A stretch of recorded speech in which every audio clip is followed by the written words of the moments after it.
Throughout World War II, the best of the best, the top guns of their day, were the aces of every nation. The aces, men who could claim 5 or more planes to their credit, rose to fame through their amazing exploits in aerial combat. By war's end, only 3% of all fighter pilots could claim ace status. Those 3% accounted for almost 50% of all the air-to-air victories scored between 1939 and 1945. How did they achieve such success? Clearly, an ace was a breed apart, a man who combined extraordinary flying skill with courage, keen eyesight, and savvy tactics. Those who lived through their combat experiences were usually the most calculating of all. The men who balanced risk-taking with a cool, professional understanding of their aircraft and the capabilities of the enemies. The best aces chose their tactics based on those two factors, combined with the position they found themselves in at the start of a fight. Fighter tactics in World War II underwent a radical transformation by the time VE Day brought the fighting to a close. As much as air fighting changed, however, the basic elements remained a constant. In fact, all the basic tactical foundations had long since been laid in World War I. But it took time for those lessons to be relearned once Hitler's rampage in Europe began 20 years later. During World War I, air combat tactics evolved into 2 basic elements in the fighting over the Western Front. The first was the traditional swirling, turning dogfight that you see in all the World War I type air combat movies. But the Germans developed a real specialized tactic by 1918 to preserve their small fighter force on the Western Front. This was the hit-and-run tactic. They were able to dive into opposing formations, hit them, and then run away as fast as they could by high-speed dives. Well, during the 1930s, both of these elements of air-to-air combat were really lost as tacticians and theorists concluded that dogfighting was a thing of the past because of the high speeds that new fighter aircraft were capable of achieving. The RAF was probably the most heavily influenced by that argument. Instead of focusing on air-to-air combat between fighters, it developed a wide array of rigid tactics designed to mass the firepower of a fighter formation onto bombers. Fighters in the RAF were considered interceptors, not air superiority weapons.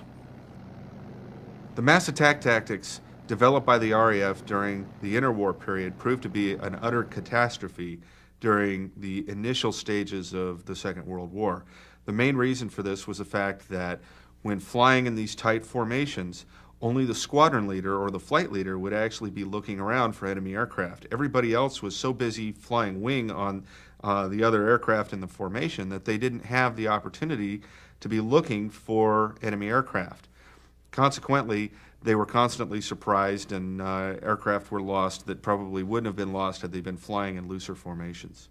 The other issue was the fact that taking these unwieldy, large, cumbersome formations and trying to maneuver them in a very, very fast dogfighting environment proved to be incompatible with the realities of modern air warfare.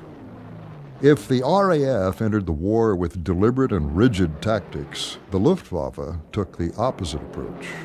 The war in Spain taught the Luftwaffe to heed the lessons of World War I. They developed loose formations of 4 planes each called a swarm, with 2 plane elements called routes. They were flexible and allowed the pilots enough room so they could be looking around for enemy aircraft. As the British came up their learning curve, they gradually abandoned their pre-war tactics in favor of modified German formations. Originally, RAF squadrons flew 3-plane VICs or Vs, where the leader flew with 2 wingmen tucked in tight behind him. By early 1941, the British had developed a 6-plane formation that was much looser and effective. It was a variation on this formation that the RAF taught to newly formed American squadrons that joined the fight against the Luftwaffe in 1942. Basically, the British formation that we used was a box formation. A leader, a wingman behind him and slightly off to the side, element leader, and his wingman off a little bit to the side, almost a box. From the RAF tactics that the U.S. Army Air Force inherited in North Africa and also in the early days in England, the pilots, the fighter pilots, the American fighter pilots, developed a new formation that they called the Finger Four. And it's very similar to the German Schwarm, but imagine 4 planes on the end of each finger, and each fingertip or fingernail representing the aircraft. The leader would be right here, the flight leader. His wingman is this guy right here. The element leader is here, and the element leader's wingman is in trail behind the rest of the formation back here. And the point of this formation was to fly as loose as possible while still being able to provide mutual support. And this way they could all be looking around for enemy aircraft and protect each other at the same time. As formation styles evolved, so did the fighter pilot's knowledge of how best to employ his aircraft against the enemy. In training before the war, dogfighting had always been considered something of a one-on-one affair.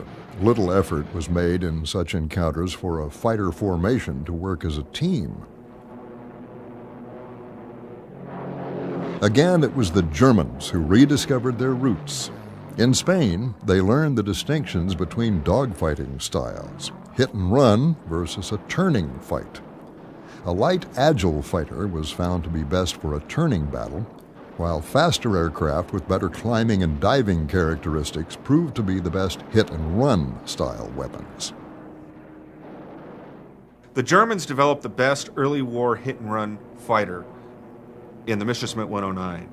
The 109 was capable of amazing vertical maneuvers and performance, and as a result they could dive down on British formations, hit them, make a pass, and climb away with their energy that they had accumulated in the dive, and engage and disengage the British at will, and the early American pilots as well.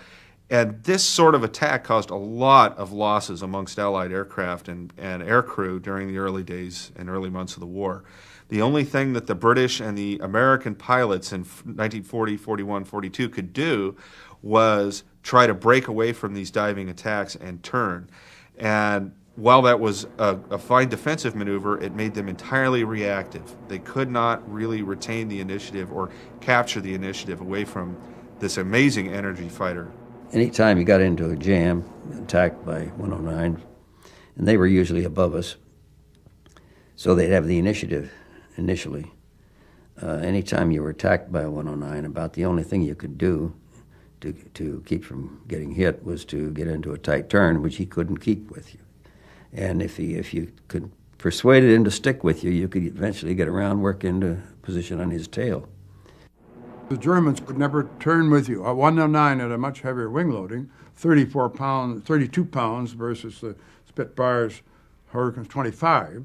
So a German wouldn't be fool enough to try and get in a tight turn with you. You'd nail him. You'd just turn inside him and shoot him. They knew that. Occasionally, overzealous German pilots would commit a fatal error and attempt to turn fight Allied fighters. Those pilots did not live long. I spotted a bunch of 109s came down from above us and heading down toward the targets. Well, I turned my flight up into them and tried to divert them, drive them off, which was kind of silly because there were about six or eight 109s and we were 4 P-40s at that point. At any rate, we got into a big hassle going round and round, and I wound up with 3 of them on my tail, taking turns making passes at me. And as I had mentioned earlier, when they'd get within what I estimated was firing range, why I'd go into a turn and manage to divert them that way to the point where they couldn't pull enough lead to hit me. And one of them made the mistake of trying to turn with me, and in 2 turns I got around behind him and killed him. As the war progressed and newer American designs entered the fighting over Europe, the Germans saw the advantages they enjoyed with the Me-109 and FW-190 erode. From about mid-1943 on, German pilot quality really began to decline. And as it declined, Allied pilot quality increased as there was more breathing room to train the pilots more effectively and more thoroughly before they went into combat. And it was that fact, combined with the new aircraft that the Allies were just beginning to deploy, that could outclass the 190 and the Messerschmitt 109, that gave the Allies the edge they needed in the skies over Europe. The P-47 Thunderbolt was the first of the new breed. At altitude, nothing could beat a Thunderbolt if flown by a skilled pilot. Though normally considered a hit-and-run or energy fighter due to its terrific diving abilities, in the hands of a skilled pilot, the P-47D and M models could tackle any Luftwaffe fighter in any type of dogfight. With a fighter capable of both styles of air combat, the tactical situation usually dictated how the fight would develop. Whoever had altitude advantage generally initiated the fight and would attempt to keep the engagement vertical using hit-and-run strategies. At low altitudes, energy fighters were at a distinct disadvantage. If caught low and slow, they could be chewed up by turn fights where they would have no escape.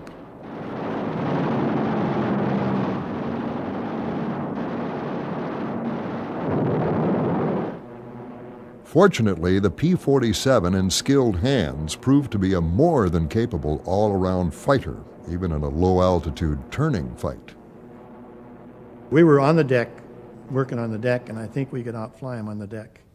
He couldn't get away from me. I could turn in and keep right with him, and so I just had him going and going, and he finally decided it's better get out than to get shot down. While the P-47 proved to be an excellent fighter aircraft, early P-38 pilots who flew against the Luftwaffe in late 1942 and 43 found themselves at a real disadvantage. Initially, many P-38 squadrons attempted to engage in turn fights with the German 109s and 190s, a disastrous mistake. Since the 109s and 190s were as fast or faster as early P-38s, the American pilots usually could not outrun their Luftwaffe counterparts unless they started a fight with an altitude advantage. Even the mid-war variants of the P-38, including the F and G models, had a particularly hard time in Europe in the escort role. Tied to the bombers, the Lightning pilots seemed to always find themselves in a disadvantageous tactical situation.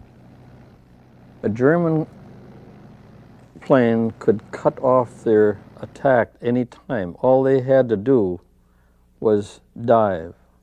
A P-38, this was a bad maneuver, because if we went into a dive and followed them, we got into compressibility. At first, we couldn't pull it out of there.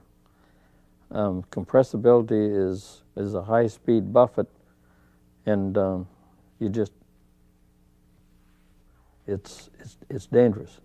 They were up there hiding in the sun, and they'd roll over and come down at us, and for a while there, we thought the Germans were after us instead of the bombers. We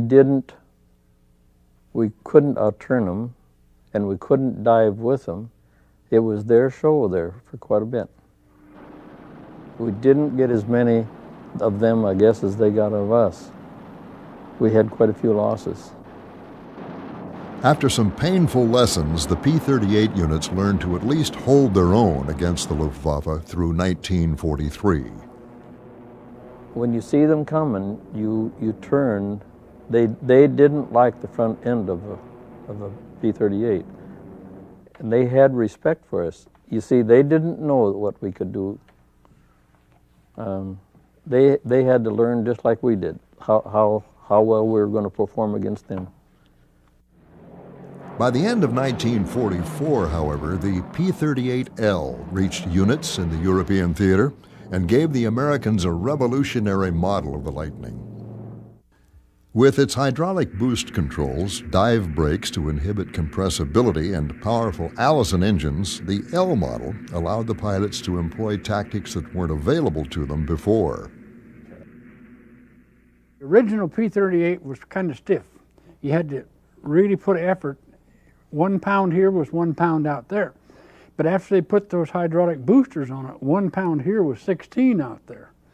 And boy, we could outroll Spitfires or P-51s or any of the rest of them with aileron boosters. And so the quicker you can establish your turn and pull back on the stick means a tighter turn you can make, see? And we could outturn anybody, and then it would turn right, being so stable, whenever a single engine plane gets down to about 91, 92 miles an hour, if you're turning to the right, and it stalls, it'll flip back over this way, out of control. P-38, you could turn it right down forever at 72 miles an hour at full power and never stall out. And getting that turn established was the main thing. Up until we got the dive flaps, every time we get in a fight with the Germans up at altitude, we could outturn them. We could really outturn them. But the minute we got inside of them, they'd just turn over and go straight for the ground, 26,000 feet or wherever you were, say. And if we chased them, we got out of control. And the P-38 wanted to tuck back under like that, and the more you pulled on it, the more it would tuck under. It was out of control. So we had to have something that would keep it from accelerating past that speed. So they invented this dive flap that was run by an electric motor, and it opened like that. It took about 1 second to open and close, you know. And the minute that guy in front of you pulled that split S like that, you just pop those dive flaps and you just get right behind him. And boy, were they surprised after we got those, because they'd pull out at the bottom. 26,000 feet's not very fast to run, very far to run at 450 miles an hour, see. And when they pulled out at the bottom, there was a P-38 right on their tail, you know. And that was their big surprise. That really, dive flaps, we called them dive brakes, but they were dive flaps, is what they were. They were really great. We could outturn them, we could outclimb them, we could outdive them, we could outlast them, and we could outgun them. This late war version of the P-38 gave the American pilots the confidence needed to engage the Luftwaffe in nearly every conceivable tactical situation, knowing that in a pinch, they could fight their way out. Jim Byers recalls one fight that started in a most unusual way, with the Americans engaging from below. They were above us to start with. And we were in a hole in the overcast, you know. We looked up and there they were, about 2,500 feet above us. And they were getting all queued up in an echelon. So I just took my flight right through the middle of them. And they scattered. And then we started picking them off. But none of them would fly out of that hole, see. They had to be inexperienced. We shot all 14 of them down, 11 of us. But our 11 guys accounted for over 700 missions. See, they were pretty well experienced by then, you know, see. God, there ain't no sense of letting them get the first shot, you know. And if you sit and do nothing, you get hurt. But if you make a mistake, you can change that, see. If you do something and make a mistake, you can change it. But if you just sit there and do nothing, you can't change anything.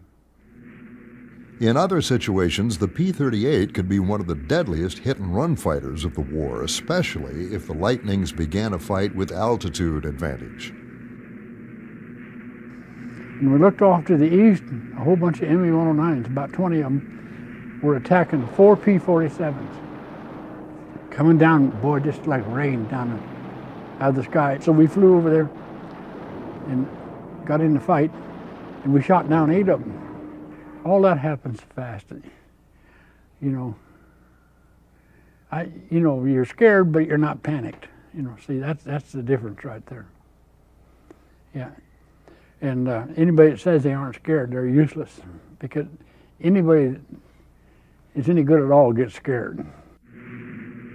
In 1944, when the 354th Fighter Group introduced the P-51B into Northern Europe, the tide of the air war turned decisively against the Luftwaffe. At last, the Allies possessed a long-range air superiority fighter whose capabilities matched or exceeded every enemy fighter.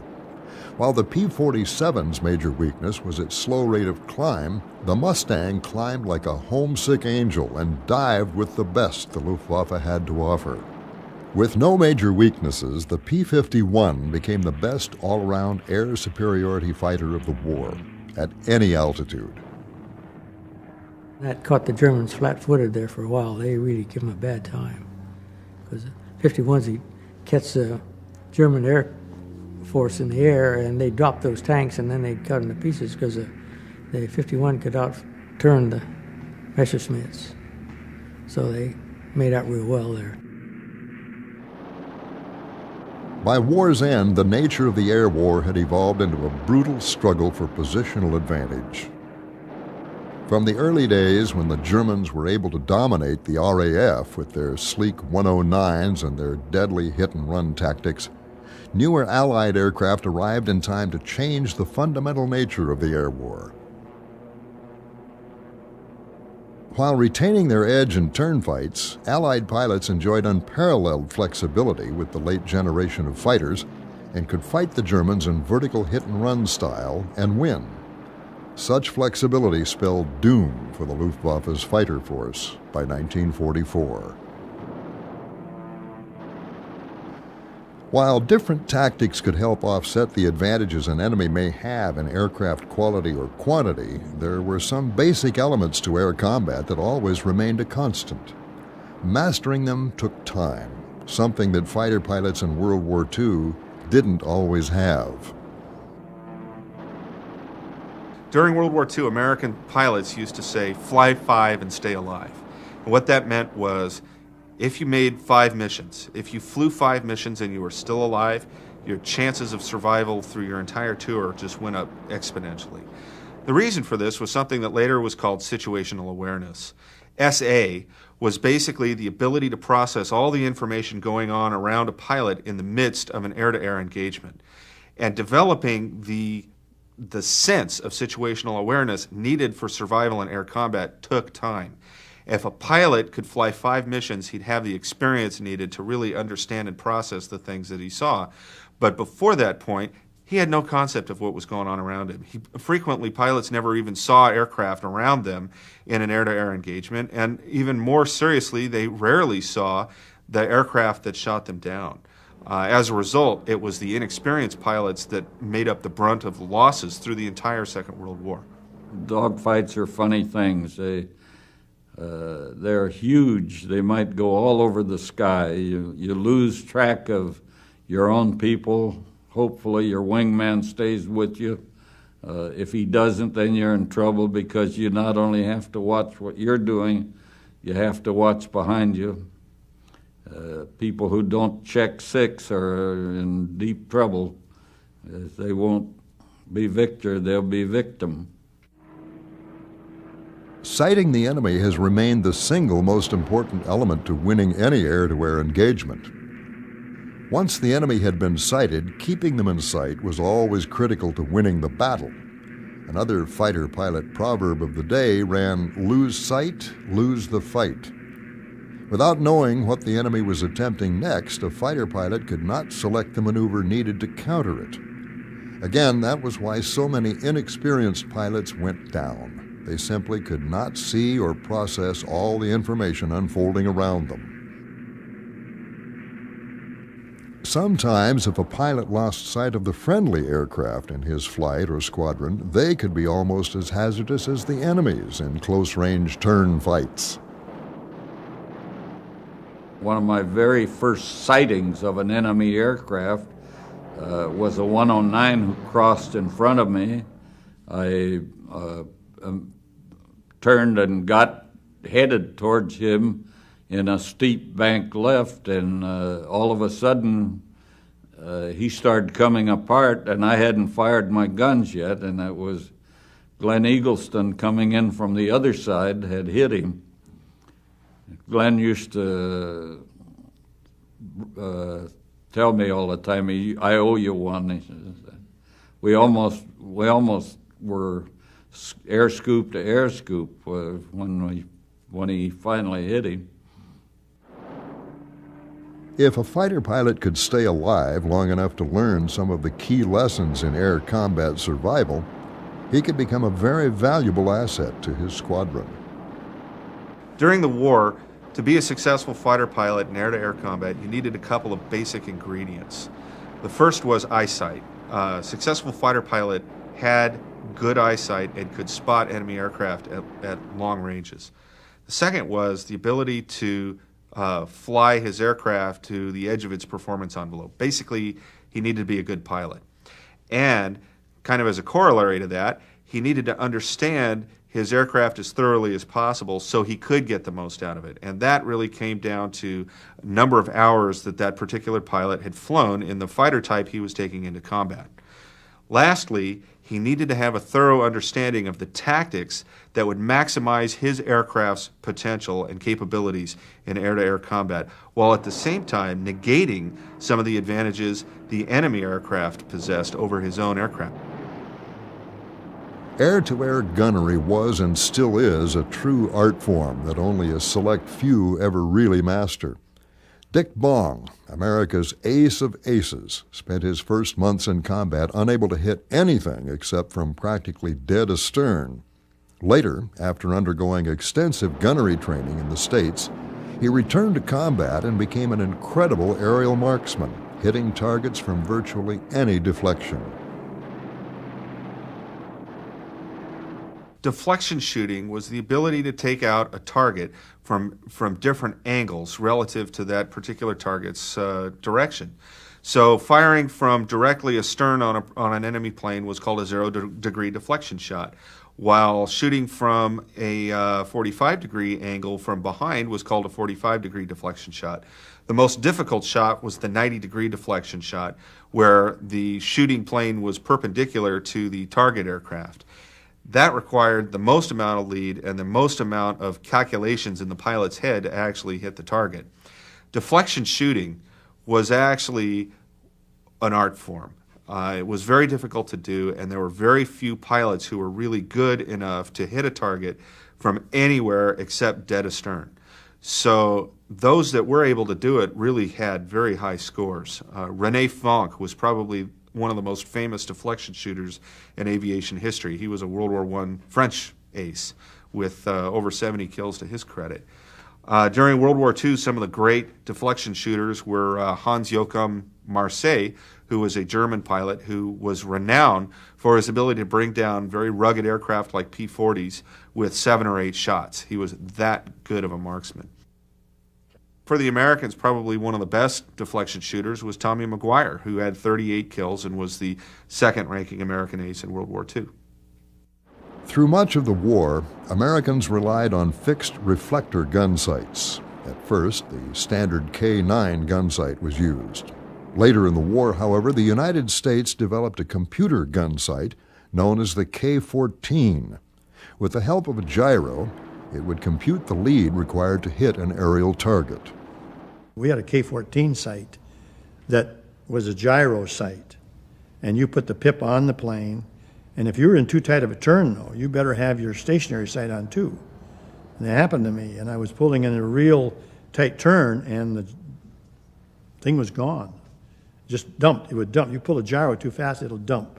Then you got to shut it off and get it going again. And if I'd had my needle or ring and dot, I probably got him, but nothing I could do. So you had to be careful when you're in a real tight turn with that gyro. But it was a big improvement. It was the rare individual indeed who could master all these complicated and demanding elements of air combat and survive long enough to get good at them. Of those who did, only a select few became true hunters, the aces. Their workplace was the vast reaches of the sky over Europe. Their job, a grim repetition of killing and survival. Losses among the top aces were always high. Throughout aviation history, aces have always been among the most aggressive pilots in the air, but some have been more aggressive than others. And these types of aces led brilliant, if short, careers in air-to-air combat. They were the reckless of the reckless. They were the ones who would wade into any fight, no matter what the situation, no matter how heavily outnumbered, and they would fight it out. And these guys scored incredible victories in a very short span of time, but generally they fell victim to their own recklessness in the end and died at the hands of their own mistakes in air-to-air battle. To survive in air combat took courage, skill, and lots of luck. To become a hunter instead of just a target took a healthy combination of experience, eyesight, and the proper tactics. It took all sides involved in the air war time to relearn the basic air combat lessons that emerged from World War I. But when they did, a whole host of tactical innovations transformed the air war in Europe. Bad tactics could get even the best of the best killed. Good tactics could offset nearly any advantage the enemy brought to the table, ensuring both survival and success.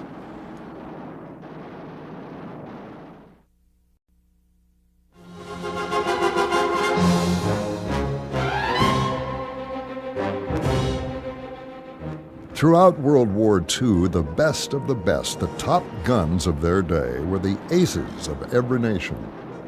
The aces, men who could claim 5 or more planes to their credit, rose to fame through their amazing exploits in aerial combat. By war's end, only 3% of all fighter pilots could claim ace status.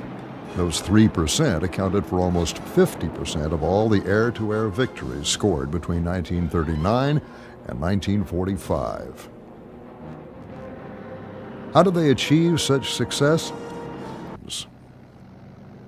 The mass attack tactics developed by the RAF during the interwar period proved to be an utter catastrophe during the initial stages of the Second World War.